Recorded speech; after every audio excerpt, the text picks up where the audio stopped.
Love rebirth again. Episode 1। वो मिले थे मिलकर बिछड़ने के लिए, पर दोबारा मिलने के लिए दोनों के प्यार को कड़े इम्तिहान से गुजरना पड़ा, यहाँ तक कि मरना भी पड़ा। फिर भी वो कभी जुदा न हो पाए, क्योंकि उनको बनाया ही गया था एक दूसरे के लिए। तो कहानी स्टार्ट होती है हमारी हीरोइन आस्था शेखावत उर्फ अमी, जो कि उदयपुर की रहने वाली है। मस्त मौला जिंदगी को खुलकर जीने वाली है। ये मौत से नहीं डरती, अक्सर एक ही लाइन गाती हैं, मौत आनी है आएगी एक दिन, जान जानी है जाएगी एक दिन, पीछे रह जाएगा ये जमाना, यहाँ कल क्या होगा किसने जाना।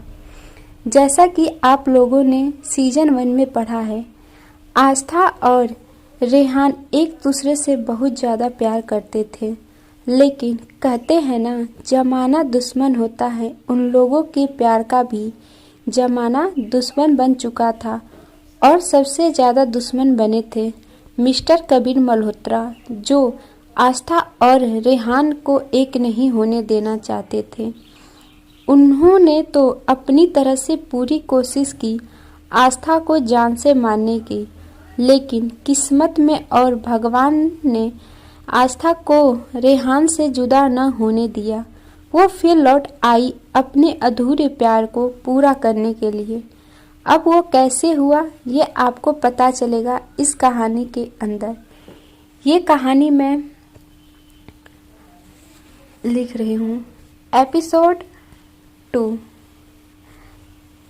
ये कहानी है आस्था और उसके प्यार की, जिनके दुश्मन उनके अपने ही हैं, और इसी दुश्मनी के चलते रेहान के फादर कबीर मल्होत्रा, जो दरअसल कबीर जी के जुड़वा भाई अबीर मल्होत्रा हैं, उन्होंने आस्था के ऊपर गोली चला दी थी, जिसमें आस्था उनकी हकीकत रेहान को न बता पाए। अबीर जी ने जब गोली चलाई तो वो गोली आस्था के सीने पर लगी थी, और गोली लगने के बाद वो लड़खड़ाती हुई वहीं सड़क पर गिर गई थी। लेकिन जब वो गिरी थी, उसकी आंखों में आंसू आ गए थे, और उसने मन ही मन रेहान को याद किया था। उसकी नज़रों में रेहान के साथ बिताए हुए पल घूम रहे थे। उसने रेहान के साथ साथ अपनी मॉम, पापा और बाकी सब लोगों को याद किया था। आस्था ने मरने से पहले करणी माता से भी प्रार्थना की थी कि वो उसके जाने के बाद सबका ध्यान रखें। उसने उसके साथ साथ करणी माता से भी प्रार्थना की थी कि वो तो एक बेगुनाह इंसान को नहीं बचा सकी, लेकिन वो कुछ ऐसा करें कि उस बेगुनाह इंसान की जान बच सके। मरते मरते उसकी आंखों में सिर्फ एक ही उम्मीद थी, और होठों पर एक ही फरियाद थी, काश उसका दोबारा जन्म हो पाता, तो वो इस कहानी को एक नया मोड़ दे पाती, और उस बेपनाह इंसान को बचाकर उसके परिवार के पास ले जाती। वो बेगुनाह इंसान और कोई नहीं, बल्कि रेहान के पापा मिस्टर कबीर मल्होत्रा ही हैं। उसने आंखें बंद करने से पहले कबीर जी से भी मन ही मन माफ़ी मांगी थी कि वो उनको इंसाफ नहीं दिला पाई। ये सोचते हुए आस्था ने अपनी आंखें बंद कर ली थी, और वो मर गई थी। इस तरह अंत हुआ था आस्था की कहानी का, लेकिन अंत है एक नई शुरुआत का। आस्था की जब आँख खुली तो उसकी आंखों के सामने सब कुछ सफ़ेद सफ़ेद सा था। उस पल उसे लगा शायद वो स्वर्ग लोक में है, लेकिन उसको तो ऐसा लग रहा था शायद उसने अपनी जिंदगी में किसी को सुखी ही नहीं दिया है, तो वो कैसे स्वर्ग में आ सकती है। उसको अपनी आँख से वक्त की बात याद आई थी, जब वो कबीर जी को बचा नहीं पाई थी। तो वो अभी यही सोच रही थी कि वो तो कबीर जी को नहीं बचा पाई, फिर उसे स्वर्ग में जगह कैसे मिली। उसने अपने आसपास नज़र घुमाकर देखा तो उसको समझ आया कि वो एक कमरे में थी, और ये एक हॉस्पिटल रूम था। ये देख आस्था चौंक गई थी और सोचने लगी थी, इसका मतलब वो अभी भी जिंदा है, वो मरी नहीं है। इसका मतलब वो अभी भी कबीर जी को उस जगह से निकाल सकती है और रेहान को कबीर जी के बारे में सब बता सकती है। इसके साथ साथ वो अबीर मल्होत्रा का असली चेहरा भी रेहान के सामने ला सकती है। वो अभी इसी बात को सोच रही थी कि तभी उसको ध्यान में आया था कि वो अस्पताल कैसे पहुंची, उसको यहाँ कौन लेकर आया है। क्या रेहान उस सुनसान जगह पर पहुंच गया था और वो उसको हॉस्पिटल लेकर आया है। आस्था को दर्द तो हो रहा था, लेकिन सीने में नहीं बल्कि हाथ में। ये देख वो एक बार दोबारा सच में पड़ गई थी कि अबीर मल्होत्रा ने तो उसके सीने में गोली मारी थी, तो उसके हाथ में क्यों दर्द हो रहा है। अभी वो अपने ख्यालों में ही उलझी थी कि उसको एहसास हुआ था कि उसका हाथ किसी ने पकड़ा हुआ है। उसने इस बात को महसूस करके उस तरफ देखा तो वो चौंक गई थी। जो उसका हाथ थामे बड़े ही आराम से सो रहा था।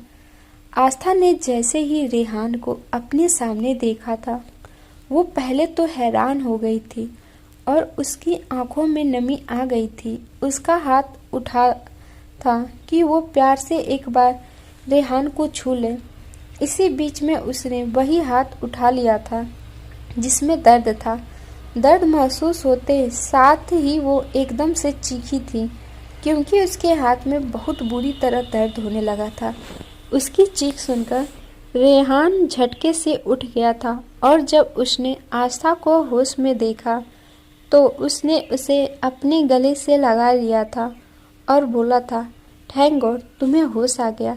आस्था रेहान को बस एकटक देखे जा रही थी, जबकि रेहान इन सब बातों से अनजान आस्था से बोल रहा था, आपको पता है हम लोग सुबह से आपके होश में आने का इंतजार कर रहे थे।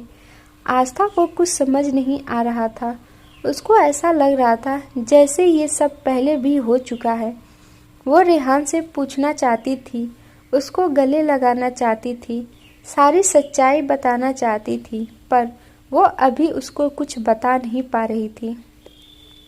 उसको तो लगा था कि वो अब जिंदगी भर कभी रेहान को देख ही नहीं पाएगी, लेकिन अब उसको लग रहा था जैसे उसका सपना सच हो गया है।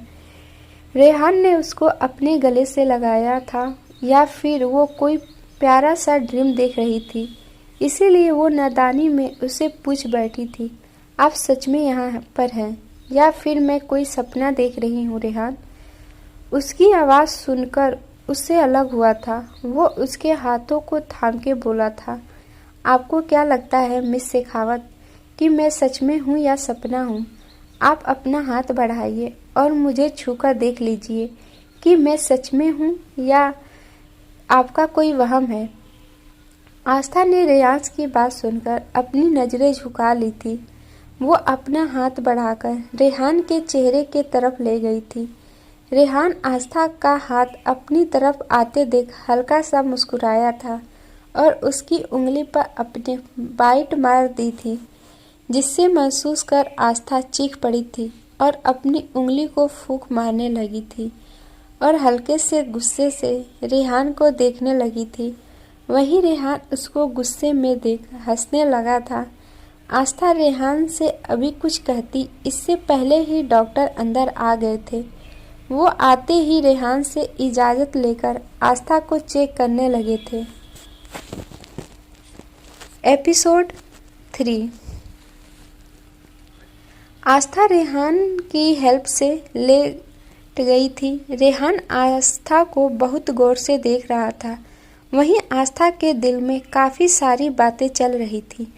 वो रेहान से सब कुछ जानना चाहती थी कि वो उस सुनसान रास्ते पर कैसे पहुंचा, उसको कैसे पता लगा कि वो वहाँ पर है, क्योंकि आस्था अपना फ़ोन तो अपने साथ लेकर आई ही नहीं थी जिससे वो उसको ट्रैक कर सके। आस्था को अभी तक ये भी समझ नहीं आ रहा था कि उसके तो सीने में गोली लगी थी, तो दर्द उसके हाथ में क्यों हो रहा है। क्योंकि उसके हाथ में गोली तो तब लगी थी जब उसने रेहान की मॉम की और भाई बहनों की जान बचाई थी। वो दरअसल इस वक्त कुछ भी समझ नहीं पा रही थी। वो अभी इस बारे में कुछ सोचती इससे पहले ही आस्था को डॉक्टर की आवाज़ सुनाई दी थी जो रेहान से बोल रहे थे, मिस्टर मल्होत्रा, जब मिसेज मल्होत्रा बिल्कुल ठीक हैं, हम कल या परसों तक इनको डिस्चार्ज कर देंगे।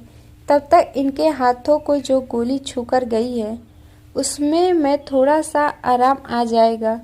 आस्था डॉक्टर की बात को सुनकर हैरान हो गई थी और उसको वो पल याद आ गए जब उसने सिद्धि विनायक मंदिर में रेहान की मॉम बहन और भाई की जान बचाई थी। ये याद कर वो अपने आप से बोल पड़ी, इसका मतलब मैं आज से कुछ दिन पहले पहुंच गई हूँ जब मेरे हाथ में गोली लगी थी।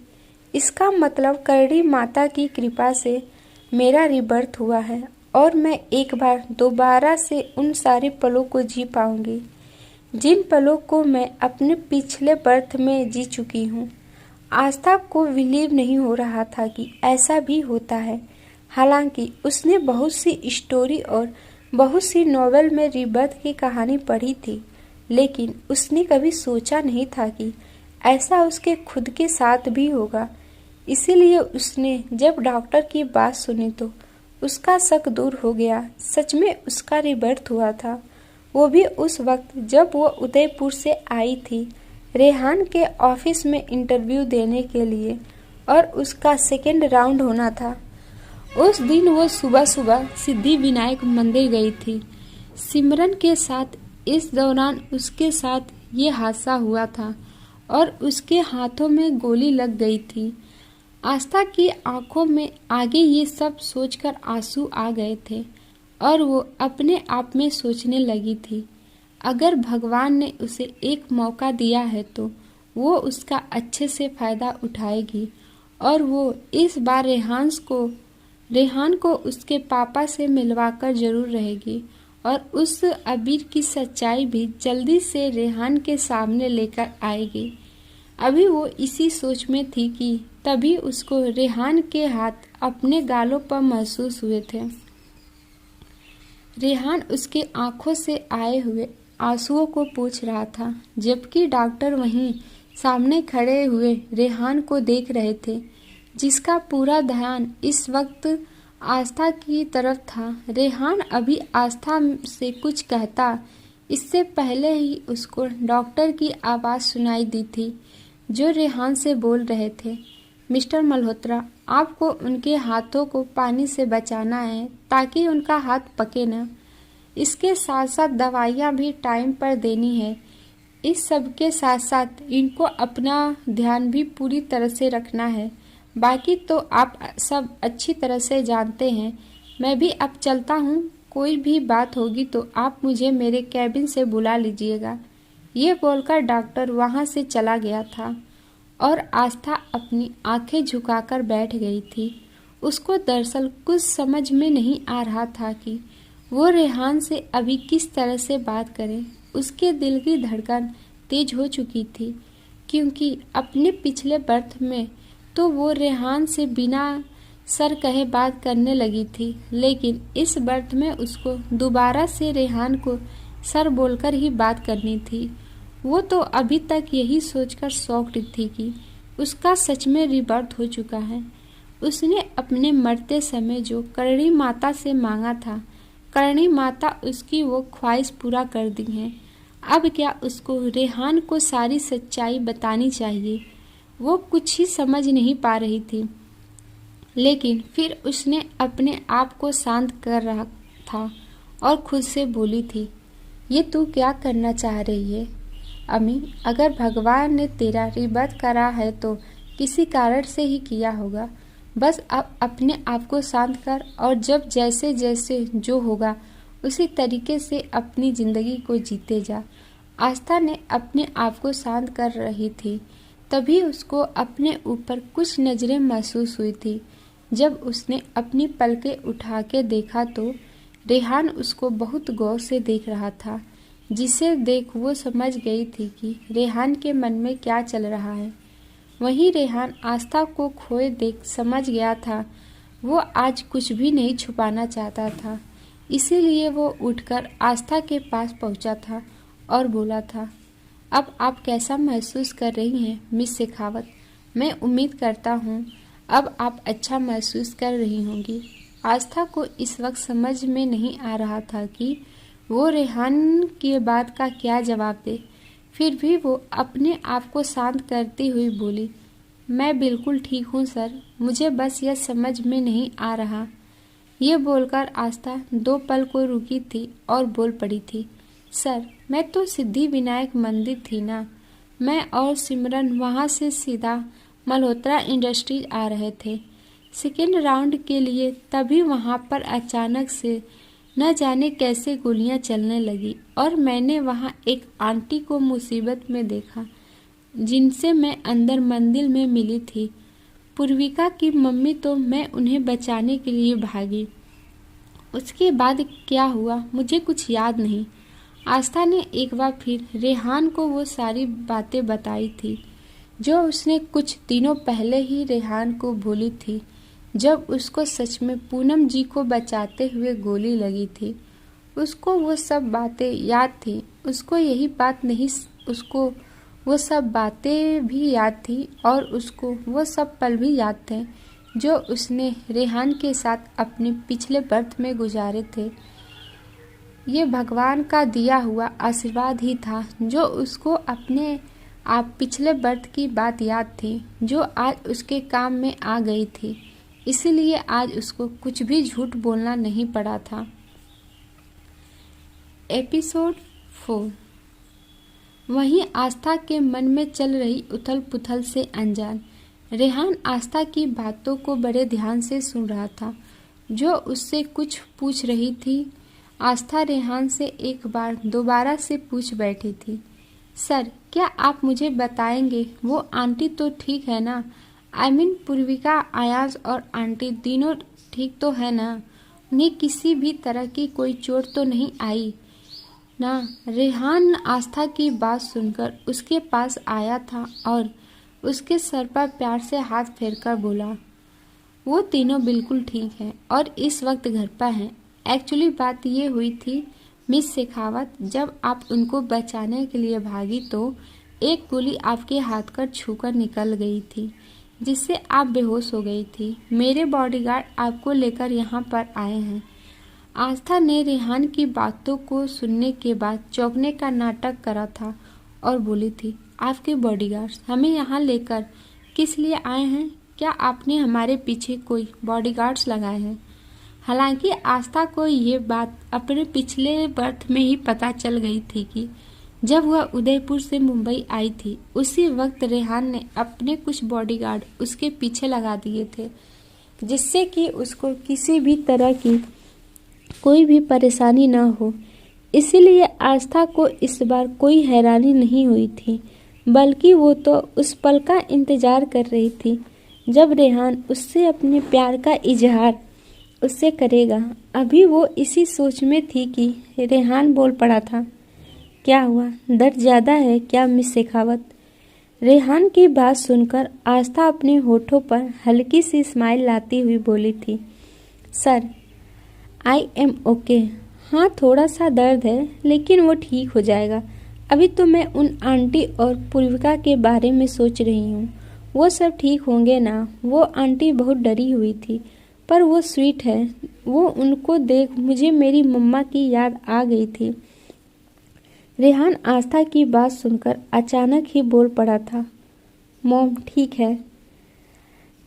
आस्था और अयास और पूर्विका भी ठीक है और वो सब इस वक्त घर पर हैं।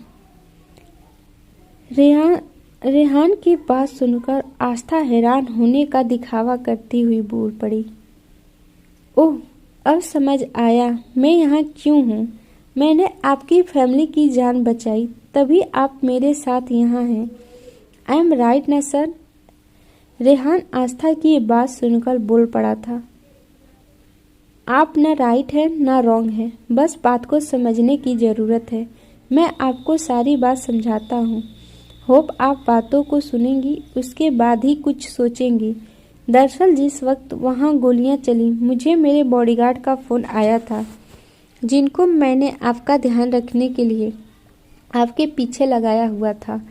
आस्था रेहान की बात सुनकर चौंकने का नाटक करते हुए बोली, आपके बॉडीगार्ड मेरे पीछे? आपने उन्हें मेरे पीछे क्यों लगाया है? फिर वो अपने आप से बोली, मुझे लगता है मैंने कुछ ज़्यादा सोच लिया है।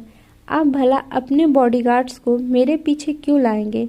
मैं तो आपके ऑफिस में इंटरव्यू देने वाली मामूली कैंडिडेट हूँ ना। मुझे ही कोई गलतफहमी हो गई है। आई एम सॉरी सर, मैं कुछ ज़्यादा बोल गई हूँ। आस्था की बात सुनकर रेहान कुछ पल उसको देखता रहता था।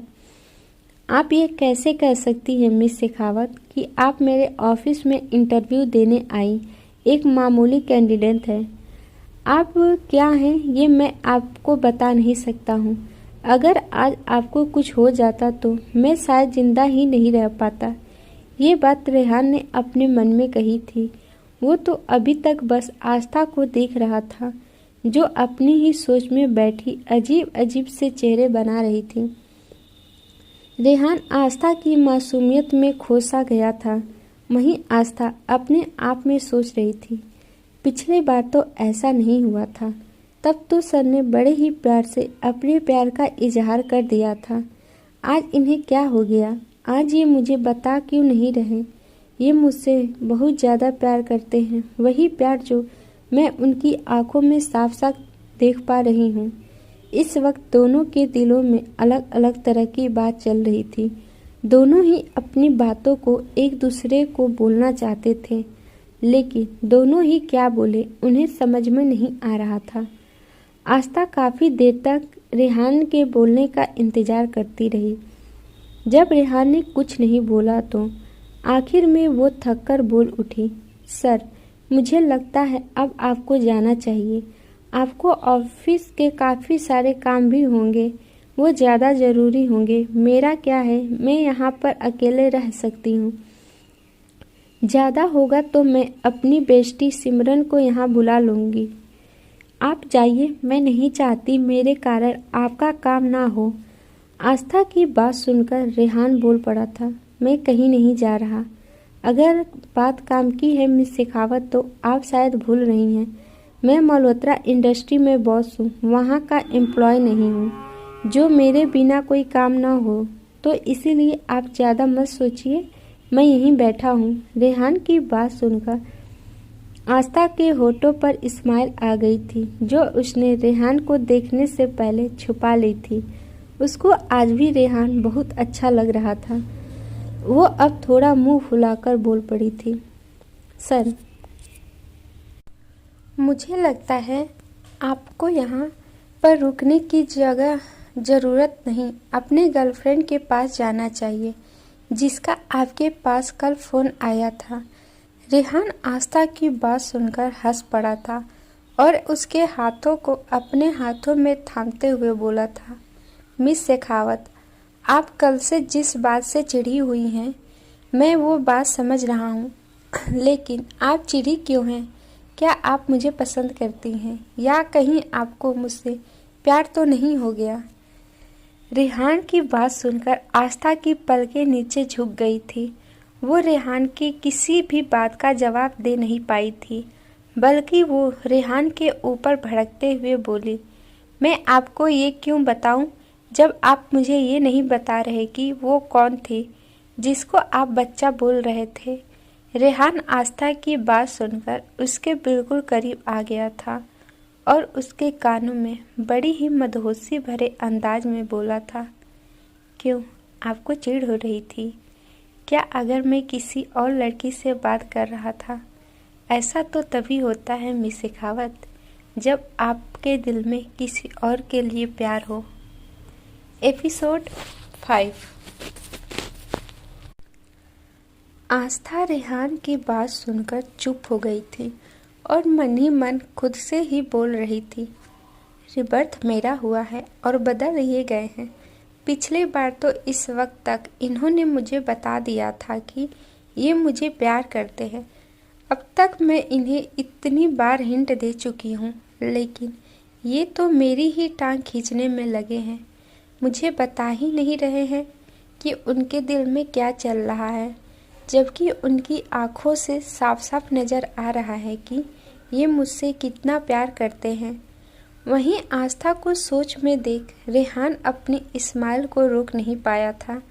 अगले ही पल हंसते हुए बोल पड़ा था, अरे मिस शेखावत, आप तो बहुत जल्दी ही सोच में पड़ जाती हैं। जिस लड़की का कल मुझे फ़ोन आया था वो और कोई नहीं बल्कि पूर्विका ही थी, जिससे आज आप मंदिर में मिली थी और जिसकी आपने जान बचाई है। वो मेरी छोटी बहन का फ़ोन था, इसीलिए आप ऐसा वैसा कुछ मत सोचे। मेरी ज़िंदगी में कोई भी नहीं है सिर्फ एक लड़की के अलावा, जिनको मैं बहुत ज़्यादा प्यार करता हूँ और उनको मैंने अभी तक बताया भी नहीं है कि मैं उनसे बहुत ज़्यादा प्यार करता हूँ। रेहान की बात सुनकर आस्था के दिल की धड़कन तेज हो गई, क्योंकि वह जानती थी रेहान की ज़िंदगी में सिर्फ वही है, उसके अलावा कोई भी नहीं है। वहीं रेहान इस वक्त आस्था के बहुत ही ज़्यादा करीब था, जिस कारण वो आस्था के दिल की धड़कनों को साफ सुन पा रहा था। उसका मन कर रहा था कि वो आस्था को बता दे जिस लड़की के बारे में वो बात कर रहा है वो वही है, लेकिन वो उसको सब कुछ बताने से पहले थोड़ा सा तंग करना चाहता था। इसीलिए वो उससे बोल पड़ा था, आप उससे चिढ़ क्यों रही थी? आपसे मैंने कुछ पूछा मिस शेखावत, कहीं आपको मुझसे प्यार तो नहीं हो गया? आपको कल क्यों चिढ़ हुई जब मैं अपनी बहन से बात कर रहा था? आस्था ने अपना सर नीचे कर लिया और धीरे से बोल पड़ी, क्या सच में वो आपकी बहन थी जिनका फ़ोन आया था? रेहान आस्था के पास ही बैठा था। वो समझ गया था कि आस्था क्या पूछना चाहती है। उसने अपने हाथों से आस्था के गालों को थामा और बोल पड़ा, हाँ, मैं सच कह रहा हूँ, वो पूर्विका का फ़ोन था। वो मुझसे पूछ रही थी कि मुझे ऑफिस से घर आने में कितना लेट हो जाएगा। वैसे आपको क्या लगा मिस शेखावत? कहीं आपको ये तो नहीं लगा था कि मेरी ज़िंदगी में कोई है, जैसे कि मैंने आपको पहले भी कहा है? ये बोलकर रेहान हंसने लगा था। आस्था रेहान को हंसते देख उसकी हंसी में खो गई थी। रेहान आखिर हंसता बहुत प्यारा जो था। उसका मन कर रहा था रेहान यूं ही हंसता रहे और वो उसको यूं ही देखते रहे। अभी वो ये सोच ही रही थी कि रेहान ने अपना हंसना रोक दिया और आस्था को देखने लगा। आस्था ने जैसे ही उसकी नज़रें अपने ऊपर देखी, वो अपना सर झुका के बैठ गई और अपने आप से बोल पड़ी, तो ऐसा कैसे कर सकती है अम्मी? यार, तेरे बारे में क्या सोच रहे होंगे? तू भी पता नहीं क्या क्या करती रहती है। अब तू उनको कैसे फेस करेगी? वहीं आस्था को अपने आप से बात करते देख और आस्था को अपने नाखून अपने हाथ पर चुभाते देख रेहान अपने आप को रोक नहीं पाया। उसने आस्था के हाथों को पकड़ लिया और बोला, आप अपने आप को यूं हट मत कीजिए मिस शेखावत। चोट आपको लगती है तो दर्द मुझे महसूस होता है। आस्था भी आज पीछे रहने वालों में से नहीं थी।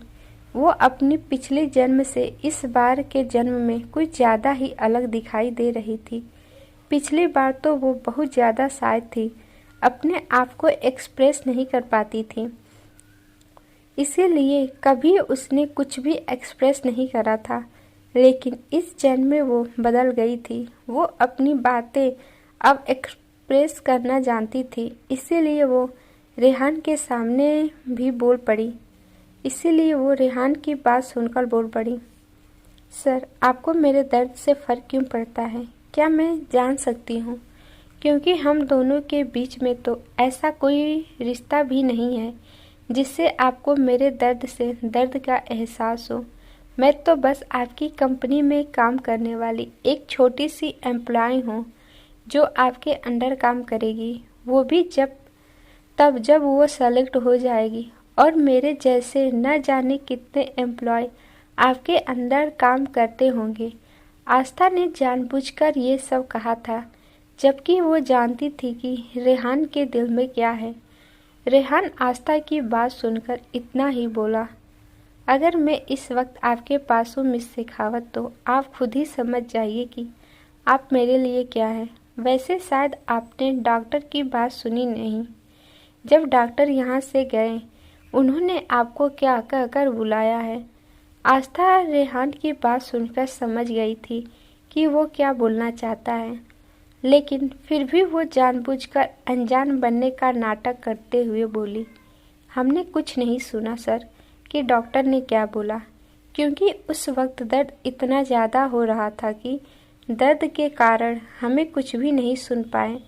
रेहान आस्था की बात सुनकर बोल पड़ा, रियली मिस शेखावत, आपने कुछ भी नहीं सुना। जहाँ तक मैं जानता हूँ, आपने डॉक्टर की उस बात को सुनने के बाद एक पल के लिए रिएक्ट भी किया था। उसके बाद आपने अपने आप को शांत कर लिया था। आस्था समझ गई थी कि उसकी चोरी पकड़ी गई है, इसीलिए उसने अपने पलकें नीचे झुका ली। रेहान भी आस्था की झुकी पलकें देख बोल पड़ा, आपकी पलकों का यूं झुकना मुझे सब बता रहा है। क्या सच में आप नहीं समझी मिस शेखावत, या समझकर भी अनजान बन रही हैं? अगर ऐसा है तो डोंट फेयर मिस शेखावत, क्या आप सच में कुछ भी नहीं समझी या मुझसे सुनना चाहती हैं? तभी आपको भरोसा होगा। वैसे जो डॉक्टर ने कहा वही सच है। मिस शेखावत, रेहान की बात सुनकर आसमा ने अपनी पलकें ऊपर की तरफ उठाई और रेहान की आंखों को देख उसमें खो गई।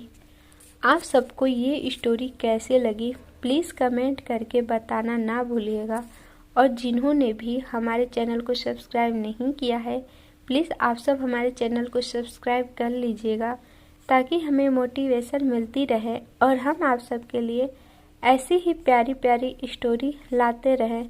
मिलते हैं नेक्स्ट एपिसोड में, तब तक के लिए bye bye and take care.